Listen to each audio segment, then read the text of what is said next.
Қиярдан маринад жасау үшін 1 литр суға 16 грамм лимон қышқылы қажет. Лимон қышқылы 10 граммдық пакетте сатылады. 9 литр маринад жасау үшін ең аз дегенде осындай орамадан қанша алу керек?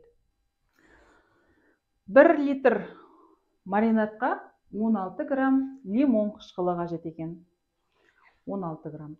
Ал енді бізге 9 литрге қанша пакет кетеді деп тұр. Сонда 9-ды көбейтеміз біз 16-ға, 9-ды 16-ны көбейтеміз 9-ға.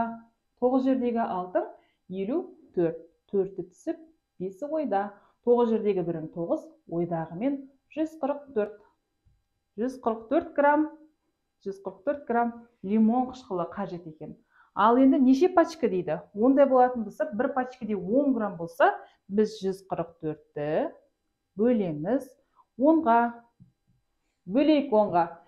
Ондай болатын болса, 144-тің ішінде 1 рет бар. 14 қалды. Тағы да 4 түсіреміз. 44-тің ішінде 4 рет бар. Ал енді 40 болады. 4 түсіреміз. 4 0 береміз. Оның ішінде 4 рет бар деген сөз. 4 рет болса, не істейміз біз балар? 14 бүтін оннан 4 дейміз.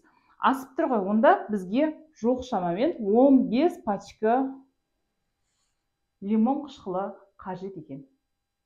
Міне осылай шығарамыз.